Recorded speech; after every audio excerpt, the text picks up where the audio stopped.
Arsenal have won at Wembley, beating Man City in a dramatic penalty shootout. It's exciting times for Arsenal fans, and today we'll analyse everything from Mikel Arteta's new role for Kai Havertz to Aaron Ramsey's reminder and Arsenal's defensive machines. As per, let's break it all down and discuss the 5 things we learned from Arsenal 1, Man City 1.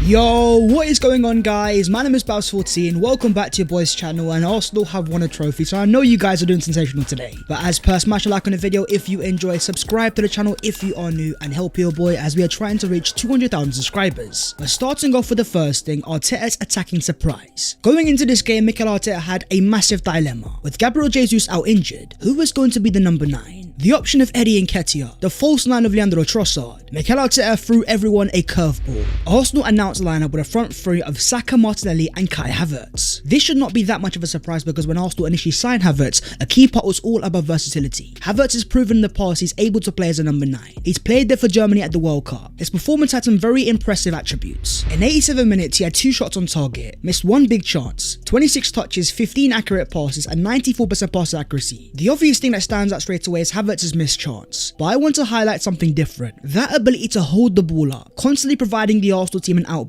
I was impressed by Havertz's work rate, ability to press. All of the fundamentals are on point. This is why Mikel Arteta has signed Kai Havertz. Standing at 6'4" tall, there is a massive frame here and massive potential, as well as the natural technical ability, an understanding of space and movement and when to arrive into the box. That alone will make Havertz a lot of chances. What this all allows is for Arsenal to play in a different way. When you've got a target man type of frame up front, Arsenal are able to go long, evade all the pressure and go route 1. This is all a part of Mikel Arteta's plan. Think about the profiles that Arsenal are targeting. The potential signing of a David Raya, a goalkeeper that excels at long balls. Mikel Arteta is building an Arsenal team that is able to change things up. In this game, Kai Havertz was the Arsenal outlet. It was not a perfect centre-forward performance, but I personally see a lot of potential. Here was Kai Havertz after the game holding up the Community Shield trophy, as he says hopefully the first in many in red. The second half was an example of Arsenal's attacking evolution. The introduction of Trossard, the sub of Yerry Mina. After Man City scored, Arsenal had to go for it. Mikel Arteta turned to a 1-3-6 formation, an example of Arsenal's attacking depth. The introduction of Emil Smith-Rowe as well as Fabio Vieira.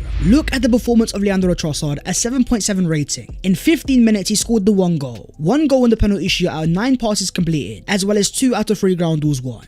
Unlike in the past, Arsenal now have game changers off the bench, players to turn the momentum in Arsenal's favour. Things are about to get even better. According to reports in the UK, Gabriel Jesus says he's all good, and Arteta says Jesus' knee injury is not as bad as first feared. I still expect Jesus to be out for a few weeks, but once he returns, Mikel Arteta has a massive selection headache. The option of Kai Havertz, Trossard, Gabriel Jesus and Yerry Mina, not to mention potentially following Balogun, with Smith-Rowe and Vieira off the bench, Saka and Martinelli out wide. Out of all the attackers that Arsenal have at their disposal, I want you guys to comment down below, what do you guys believe is the best Arsenal front three? Moving on to the second thing, Saliba the silencer. Going into this game, Arsenal were up against one of the best strikers in world football, Erling Haaland, who scored 52 goals last season, the PFA Player of the Year. But Arsenal had found their kryptonite. Up stepped the Mbappe centre-backs William Saliba. The heat map shows a defender all over the right-hand side, drifting into the middle in the build-up phase. In 90 minutes, it was a 7.0 rating, 4 clearances, 1 interception, 2 tackles and 1 time dribble passed, 4 out of 6 ground duels, and 71 out of 74 accurate passes. We witnessed a Saliba masterclass, a statement performance, limiting Erling Haaland to 0 shots all game and just 13 touches. Hooked off in the 62nd minute, Haaland accumulated a grand total of 0 XG all game. There are very few players in world football that are as physically gifted as Erling Haaland.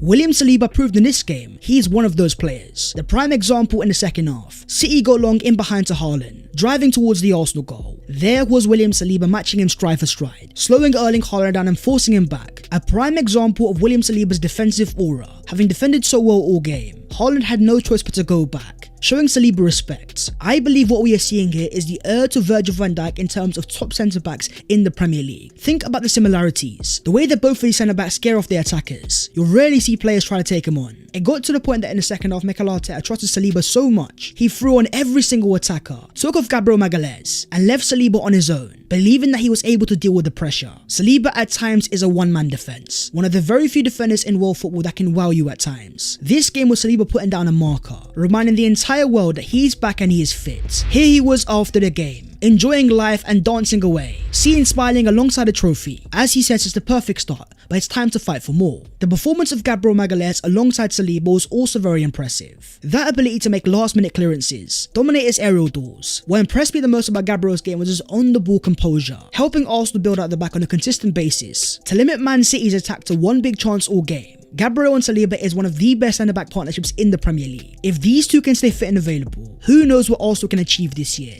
Moving on to the third thing, Arteta's defensive machines. In the first half of this game, Arsenal were excellent. As the XG shows, Man City 0.05, Arsenal 0.84. The field tilt does show an even game. Arsenal with 43%, City with 56%. In the second half, things changed, especially after City scored. Arsenal were going for the game, leaving more space in behind, allowing City to counter-attack. The overall XG numbers are even. City 0.95, Arsenal 0.98. Likewise in terms of the possession. To be able to go toe-to-toe with Man City and hold them to under 1 XG. A very impressive day for the Arsenal defenders. One of these standout players was the left back in Jurrien Timber. A 7.0 overall rating all over the left hand side.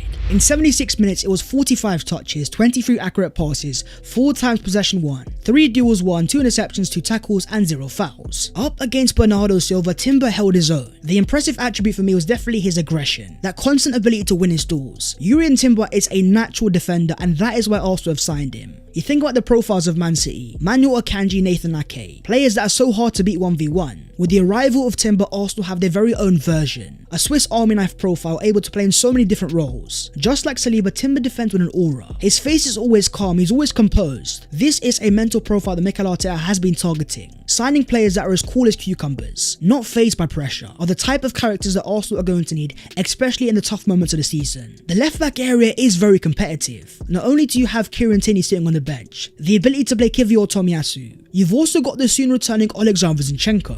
Here he was after the game walking around the pitch, as the Arsenal fans chanted, "Always believe in your soul." Zinchenko has returned to full Arsenal first team training. He will soon become available again. Then it all falls down to Mikel Arteta and who is he going to start as their inverted left back. There was also another standout defender, the performance of Ben White on the right hand side, nullifying Jack Grealish. More importantly, going forwards, Ben White was very impressive. There's definitely growth in that department. His crossing is most certainly improving, and the amount of times in this game, Ben White delivered fantastic balls into the box. Another example of Ben White's consistent evolution. Ben White is a natural learner, and he's always improving. Then there was the performance of Declan Rice. Here he was after the game, all smiles, showing off his brand new medal with the common new Gunners. As shown by his heat map, he was playing on the left hand side, but also in central midfield. In 81 minutes played, he had 44 touches, 33 accurate passes, 1 successful long ball, and won 3 out of 3 ground duels. There was that one standout moment in this game which showed to me why Mikel Arteta has signed Declan Rice. In the second half, Man City on the counter-attack, Bernardo Silva bursting through the Arsenal team. Look at Declan Rice's recovery. Such a powerful runner, taking the ball off Silva with such ease. That recovery run from Rice shocked even Arteta. The Arsenal manager had thrown his arms up in frustration when Bernardo received the ball midfield, but Rice surged out of nowhere and nicked it back. That is the mobility and power that Arsenal have paid for. Declan Rice is an athletic machine, a natural burst of power and a very snappy tackler. The ability to turn any situation into his favour. It provides Arsenal elite transition control. The more he plays alongside Thomas Partey and in this Arsenal team, we will see Rice grow in confidence, belief on the ball, make things happen.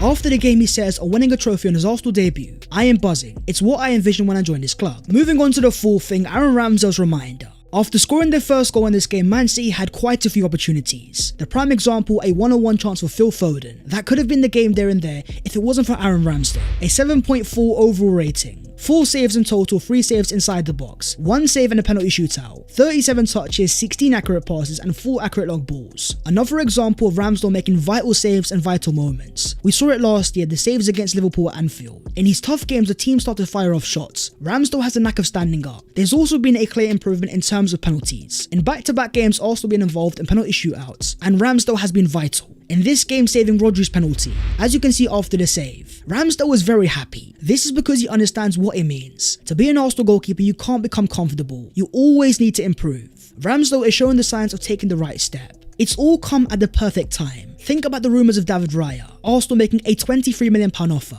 Then there was another development. Here was David Raya in attendance at Wembley, out to watch Arsenal versus Man City. The rumours are starting to heat up and things are definitely happening. Matt Turner is closing in a move to Nottingham Forest. That deal was all but done. According to David Ornstein, Brentford have turned down Arsenal's opening offer for David Raya, but the proposal is only slightly below what Brentford are seeking for. Both parties want the deal to happen and are now working on the final details. The fact that Brentford are willing to find a compromise is a very positive sign. It shows that Arsenal are close to making a deal happen. Fabrizio Romano even confirms David Raya to Arsenal is imminent, only the final details need to be worked on. The arrival of Raya is going to make things very interesting. I don't think it's a coincidence that in the past few games, we have seen a better Aaron Ramsdale. Arsenal are building an environment full of competitive individuals. The signing of a David Raya, a Premier League starting level goalkeeper, will force Aaron Ramsdale onto the next level. Moving on to the fifth thing, Arsenal's mental statement. Do not be fooled, my friends, this game was far from a friendly.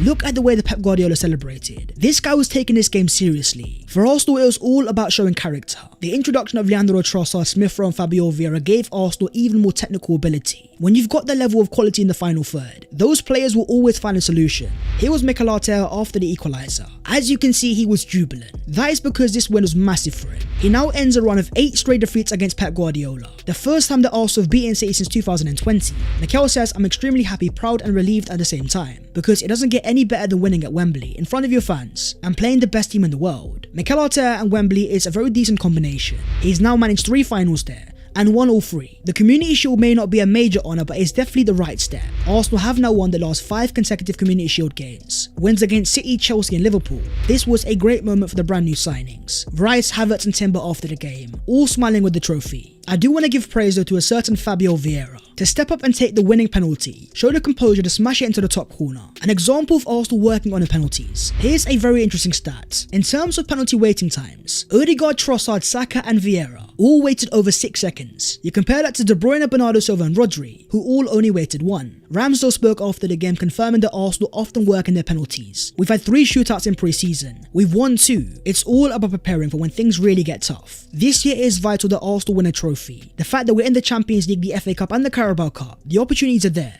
By beating Man City, Arsenal have gotten over a mental hurdle. They have proved to themselves they can get over the line. Think about the amount of times that Arsenal scored late goals under Mikel Arteta. It shows the character this team has. Now all the focus turns elsewhere, the return of the Premier League. As Arsenal take on Nottingham Forest this Saturday at the Emirates Stadium, a chance to get some revenge for a team that beat us at the end of last season. But more importantly, start the right way. Take the momentum for the Community Shield and restart a brand new title charge. That is the video there and there though, so hopefully you guys have enjoyed. If you have, don't forget to smash a like and also subscribe to the channel if you are new. If you want to follow your boy on all of his social medias, then the links are down below in the description. But that was the 5 things we learned from Arsenal 1, Man City 1.